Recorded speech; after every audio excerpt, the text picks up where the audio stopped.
Hey guys, welcome to achieve target. So guys, आज का ये वीडियो आप सभी के लिए बहुत ही ज़्यादा इंपॉर्टेंट है। एमपीपीएससी 2019 का जो मेंस का एग्ज़ाम हुआ है वो आज जीएस पेपर थर्ड था, यानी जो सामान्य अध्ययन का पेपर है वो तृतीय प्रश्न पत्र था। और इस पेपर का हम फुल रिव्यू एनालिसिस करवाने वाले हैं, तो इसलिए आप पूरा वीडियो ज़रूर देखिएगा। और गाइस, हमने फर्स्ट पेपर का भी रिव्यू करवाया था बहुत अच्छे से, और इसके लिए हमने प्लेलिस्ट भी बना के रखी है। सेकंड पेपर का हम नहीं करवा पाए हैं, तो उसका हम शाम तक आपको दे देंगे बना के वीडियो, क्योंकि हमको थोड़ा टाइम नहीं मिल पाया था कल, इसलिए। और आज जो है थर्ड हम बना रहे हैं, इसका पूरा पीडीएफ हमको मिल चुका है, तो हम आपसे सारे क्वेश्चनों को शेयर करेंगे और बताएंगे कि किस तरह से क्वेश्चन आ रहे हैं एमपीपीएससी मेंस, जो कि 2019 का अभी एग्ज़ाम हो रहा है। चलिए दोस्तों, आज का वीडियो शुरू करते हैं।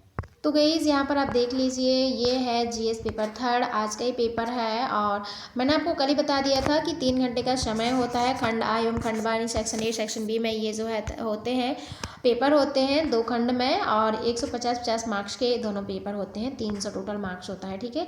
और सेक्शन ए में चलिए हम आपको बता देते हैं कौन कौन से प्रश्न आए हुए थे।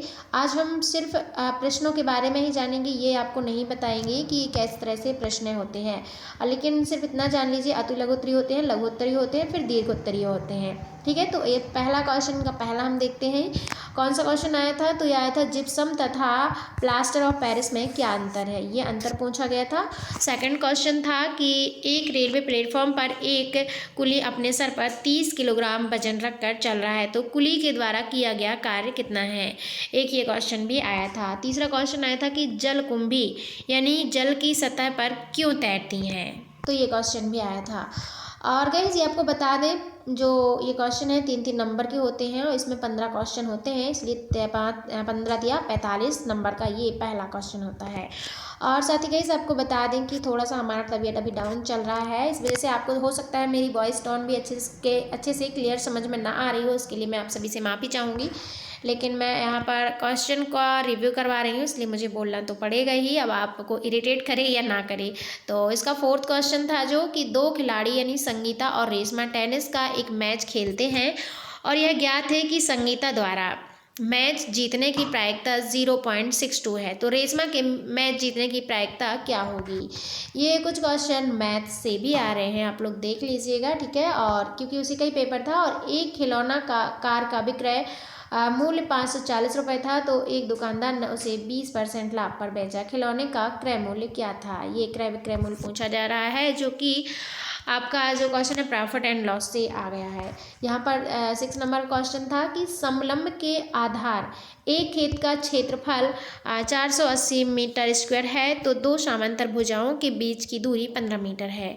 उनमें से एक समांतर भुजा की लंबाई 20 मीटर है और दूसरी समांतर भुजा की लंबाई ज्ञात कीजिए। 4th नंबर का क्वेश्चन था पाई चार्ट क्या है, और 7वें नंबर का क्वेश्चन था। और 8th नंबर का क्वेश्चन है कि एक वृत्तीय घड़ी का मिनट कांटा 15 सेंटीमीटर लंबा है, उसे 1 घंटे में वृत्तीय बिंदु केंद्र तक पहुंचने में कितना समय लगेगा, ये आपको रखना है, और यहाँ पर पाई का मान भी बता दिया है।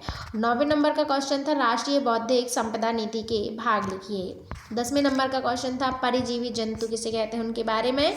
और 11वां ऊर्जा प्रबंधन चुनौतियों और मुद्दों के बारे में। और मल कीचड़ प्रबंधन से क्या आशय है, 12वें नंबर का क्वेश्चन था। 13वें नंबर का था जैवोपाचारण का क्या अर्थ है। इसके बाद 14वें नंबर का जो क्वेश्चन था वेंकट रमन रामाकृष्णन से संबंधित था, और 15वें नंबर का जैव आवर्धन से संबंधित क्वेश्चन था। और इन क्वेश्चनों के आंसर आपको 15 से 20 शब्दों में देने होते हैं, ज़्यादा लंबा नहीं लिखना होता है। दूसरे नंबर में 10 प्रश्न पूछे जाते हैं, जिसमें से 60 नंबर के होते हैं, जो 6 प्रश्न होते हैं 10-10 नंबर के। और इसके बाद आपको बता दें, इनके उत्तर भी आपको 100 शब्दों में लिखना होता है, जिसमें से पहला क्वेश्चन देखते हैं, बोर के परमाणु मॉडल के बारे में वर्णन कीजिए, इसके बारे में पूछा गया था। साथ ही सोनक बूम एवं इसका प्रभाव क्या है, इसके बारे में भी पूछा गया था। यदि आप लोग ने मेंस की तैयारी कर रहे हो तो आपको ये जो है समझ में आ रहा होगा।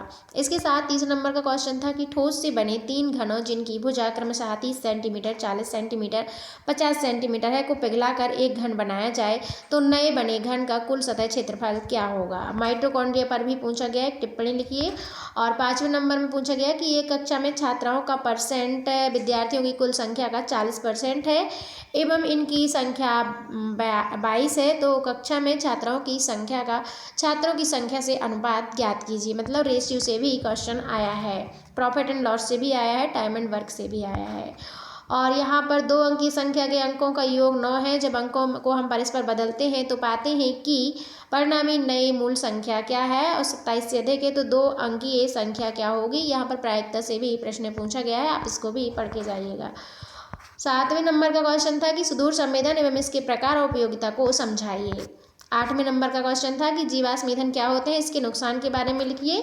और 9वें नंबर का था कि जलवायु परिवर्तन, इसके कारण एवं निदानात्मक उपायों को भी समझाइए। साथ ही मिशन चंद्रयान 2 पर टिप्पणी लिखिए, ये जो कि अभी रिसेंटली है, आपको पता होगा। और इसके बाद पूछा गया था कि पर्यावरण संरक्षण अधिनियम 1986 की प्रमुख विशेषताएं व समझाइए।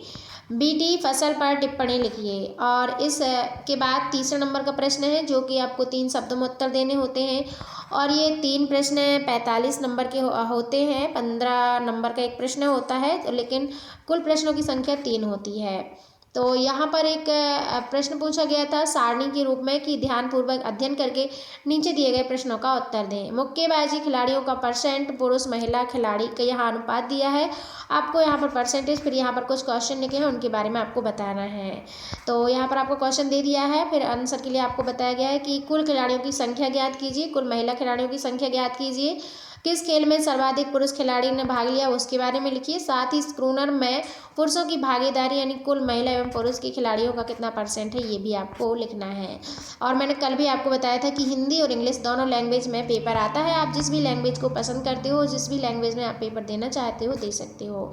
और ये जो बड़े क्वेश्चन है, बोला जाए तो दीर्घ उत्तरीय, इनको अथवा के तौर पर भी दिया गया है। यदि आप लोग से पहला क्वेश्चन नहीं बना तो आप बी नंबर का क्वेश्चन भी कर सकते हैं, जिसमें है क्वांटम वर्चस्व क्या है, क्वांटम कंप्यूटिंग पारस्परिक कंप्यूटिंग से किस प्रकार भिन्न है, क्वांटम कंप्यूटिंग के अनुप्रयोग क्या हो सकते हैं। जैसे बहुत सारे लोग मैथ से नहीं होते हैं, वो अदर सब्जेक्ट से होते हैं और उनको मैथ नहीं आता है अच्छे से, तो वो लोग दूसरे क्वेश्चन को भी देख सकते हैं। साथ ही दोस्तों हम आपको बता दें कि हम इन क्वेश्चनों के आंसर ज़रूर देते हैं, लेकिन अभी फ़िलहाल हमको सिर्फ क्वेश्चन शेयर करना आप सभी से कि आप पेपर जो है एमपी मेंस के किस तरह से आते हैं। होगा तो हम जब आगे वीडियो बनाएंगे यदि एमपीपीएससी का, तो आपको ज़रूर पूरा आंसर के साथ करवाएंगे, क्योंकि यहाँ पर यदि आंसर करवाते हैं तो बहुत ही लॉन्ग वीडियो हो जाएगा। और आपको पता है अभी हमको जल्दी जो है सभी के बारे में बताना है, क्योंकि अभी प्रीलिम्स भी आने वाला है। प्रीलिम्स के बाद फिर मेंस की तैयारी होगी, तो हम कोशिश करेंगे कि मेंस के बारे में, मेंस की जो टॉपिक है इंपॉर्टेंट, उनको हम कवर करवाएं। तो यदि आप लोगों को करना हो तो आप लोग हमें कमेंट सेक्शन में ज़रूर बताइएगा। चलिए हम अपना दूसरा क्वेश्चन देखते हैं। तीसरे नंबर का यानी जो तीसरा मेन प्रश्न है उसका 3.2, इसमें भी 2 क्वेश्चन रहेंगे अथवा भी रहेगा। पहला तो यह है कि ऊर्जा के वैकल्पिक स्रोतों की वर्तमान स्थिति का वर्णन करो एवं भविष्य में उनकी संभावनाओं की विवेचना करें।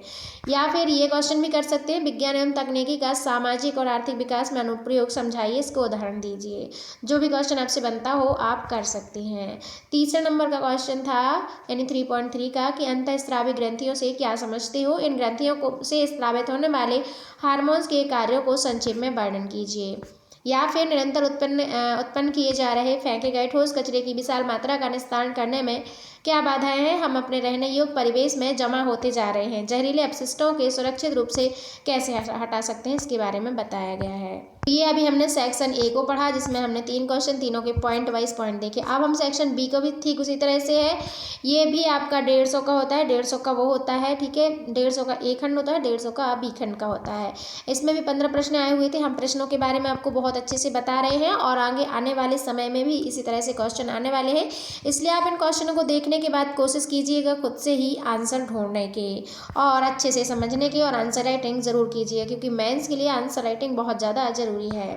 अब हम इसका पहला क्वेश्चन देखते हैं कि भारत के किस राज्य में 2011 की जनगणना के अनुसार साक्षरता जो दर है सबसे कम है।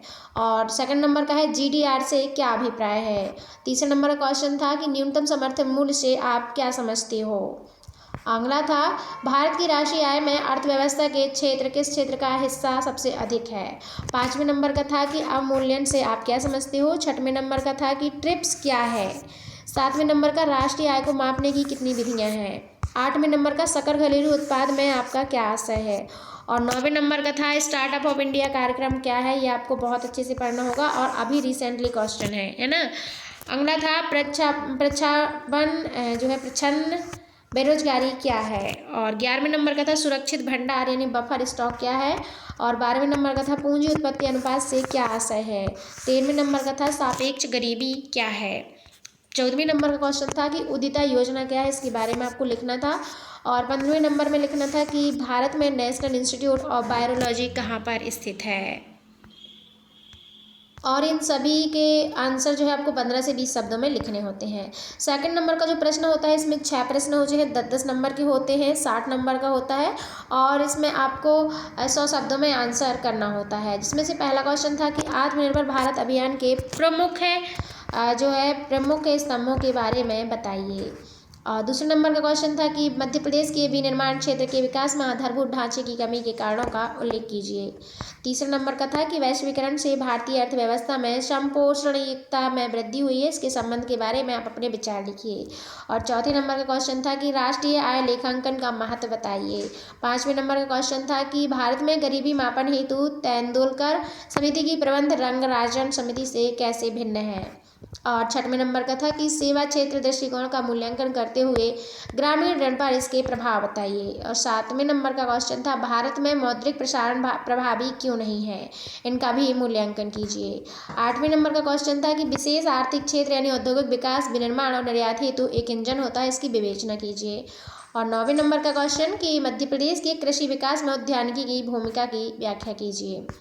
10वें नंबर का प्रश्न था कि वर्ष 2021 के प्रथम 2 तिमाही भारत के सकल घरेलू उत्पादन की प्रवृत्तियों की विवेचना कीजिए। और 11वें नंबर का क्वेश्चन था कि मध्य प्रदेश के कृषि क्षेत्र में मुख्य कमजोरियों की व्याख्या कीजिए। और 12वें नंबर का था मुफ्त बिजली के रूप में सब्सिडी से भूजल का क्षय हुआ है, इसके बारे में समझाइए। इसके बाद हम 3rd नंबर का क्वेश्चन देखेंगे। इसमें भी 3 प्रश्न होते हैं, 15 का एक प्रश्न होता है जिसमें आपको 300 शब्दों में आंसर लिखना होता है। तो इसका पहला क्वेश्चन देखते हैं कि भारतीय अर्थव्यवस्था में सार्वजनिक क्षेत्र की इकाइयों की भूमिका एवं निष्पत्ति का मूल्यांकन कीजिए। इसके अथवा में भी प्रश्न आया था कि राष्ट्रीय खाद्य सुरक्षा अधिनियम 2013 की विवेचना कीजिए। भारत में, और दूसरा नंबर का था कि भारत में ग्रामीण और शहरी बेरोजगारी की प्रकृति एवं कारणों का उल्लेख कीजिए, या फिर भारत में दूसरी पीढ़ी की सुधारों की उपलब्धियों और विफलताओं का विश्लेषण कीजिए। तीसरे नंबर का क्वेश्चन था कि भारत सरकार द्वारा मेक इन इंडिया कार्यक्रम के तहत कौशल विकास के प्रावधानों की विवेचना करें, या फिर गरीबी और आय की असमानता को कम करने में सार्वभौमिक बुनियादी आय कैसे एक उपकरण हो सकती है, इसका अपना मत प्रकट करें। तो दोस्तों ये थे आज के बहुत ही इम्पोर्टेंट क्वेश्चन। और आपको बता देंगे इसकी कल का जो GS2 का पेपर हुआ था उसका भी हम शाम को रिव्यू आपको दे देंगे, यदि आपको चाहिए हो। वैसे हम हर पेपर का जैसे ही हमको PDF मिलता है हम तुरंत ही रिव्यू करवा देते हैं, इसलिए आप इस चैनल को सब्सक्राइब ज़रूर करें, ज़्यादा से ज़्यादा लोगों में शेयर करें। Thank you so much.